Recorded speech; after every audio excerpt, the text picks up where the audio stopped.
கிளிக்காங்க அப்படி வச்சுக்கோங்க அப்படி வச்சுக்கோங்க அப்படி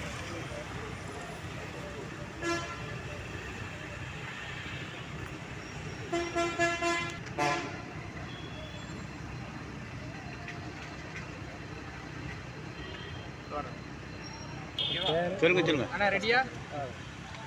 ஓகேண்ணா பேசுகிறேன். என் பேர் ராமமூர்த்தி, எங்கள் அப்பா பேர் விஸ்வநாதன். நான் திறந்தவேலிருந்து இந்த பக்கம் அந்த கடையில் தான் பிறந்துட்டேன். சொல்லுங்கள். இந்த கடையில் தான் பிறந்துட்டேன். நான் வந்து 79லேருந்து சைக்கிள் கடை வச்சுருந்தேன். அதுக்கப்புறம் வந்து எஸ்டி போட்டு தண்ணி போட்டு நடந்துகிட்டே இருந்தேன்.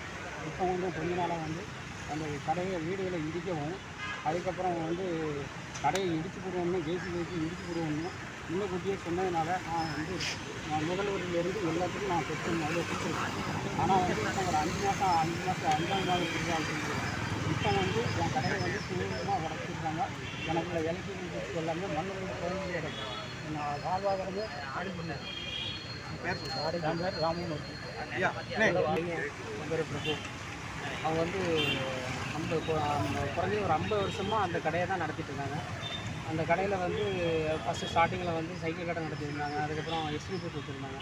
அந்த தொழில் அதுக்கப்புறம் நலிவடையும். அது உள்ளே வந்து மகாராஜா கண்ணன் அவங்களுக்கும் மோகன் சாருக்கும் வந்து வாட்சு கடைக்கும் டீ கடைக்கும் வாடகை விட்டுருந்தாங்க. 20 வருஷமாக இருக்காங்க. அவங்க ஒரு 15 வருஷமாக இவங்க இருக்காங்க, 20 வருஷமாக இவர் இருக்கிறார். இவங்களுக்கு வாடகை வாங்கி அவர் தான் அவருடைய வாழ்வாதாரமாக இருக்குது. ப்ளஸ் பின்னாடி வந்து பீரோல் கட்டில் ஆர்டர் எடுத்தால் பண்ணுவார். அந்த மாதிரி மிஷின்கள்லாம் நிறைய முதலீடு பண்ணி வச்சுருந்தார். இப்போ அவருடைய ஃபுல் வாழ்வாதாரமே அதுதான்.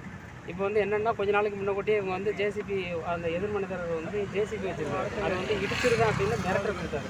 அப்போ நம்ம முதல்வர்லேருந்து எஸ்பி ஆஃபீஸ்லேருந்து எல்லாத்துக்குமே நம்ம வந்து மனு கொடுத்துருந்தோம். களக்காடு போலீஸ் ஸ்டேஷனுக்கும் நம்ம மனு கொடுத்துருந்தோம். அப்போ அவங்க கூப்பிட்டு பேசி இதை வந்து நீங்கள் நீதிமன்றம் மூலமாக இது பண்ணணும், யாரும் இதை தலையிடக்கூடாது அப்படின்னு சொல்லி அறிவுரை கூறி அனுப்புனாங்க. ஆனால் இப்போ பார்த்தாச்சுன்னா நேற்று முந்தானத்து நைட்டு 12 மணி வாக்கில் கட் பண்ணியிருக்கிறாங்க வயரை. நாங்கள் சிசிடிவிலாம் வச்சுருக்கோம். அவங்க வந்து அதை பவரை கட் பண்ணிவிட்டு இடிச்சிருக்காங்க. எங்கள் கடைக்கு எழுத்தால் அண்ணாசாலைங்கிறது ஒரு மெயின் ஏரியா. நைட்டு ரோந்தில் இருக்கக்கூடிய போலீஸ்காரங்களாம் இருக்கக்கூடிய அந்த மாதிரி ஒரு இடம் அது. அந்த இடத்துல வந்து எழுத்தால் சிசிடிவி எல்லாமே இருக்குது. நம்ம கடையில் உள்ள சிசிடிவி இதை வந்து கட் பண்ணிவிட்டு கடையை ஃபுல்லாக தரமட்டமாக ஆக்கியிருக்கிறாங்க. இப்போ அங்கே போலீஸ் ஸ்டேஷனுக்கு போனாச்சுன்னா அவங்க என்ன சொல்கிறாங்கன்னா இவங்களை போட்டு தனியாக உனக்கு என்ன இது அதை நாங்கள் வாங்கி கொடுத்துருந்தோம், அதை நீ கலந்துரு அப்படிங்கிறத மாதிரி சொல்கிறாங்க. இப்போ என்னென்னா இவருடைய முழு வாழ்வாதாரமும் அதுதான். அப்போ அதுக்கு உண்டான உரிமையான அவங்களுக்கு என்ன உரிமையோ அதை பெற்று தந்து ப்ளஸ் அவங்களுக்கு என்ன எதிர்மனிதர்களுக்கு என்ன தண்டனை கொடுக்கணுமோ அதை வாங்கி கொடுக்குறது தான் நாங்கள் எஸ்பி ஆஃபீஸுக்கு வந்திருக்கோம்.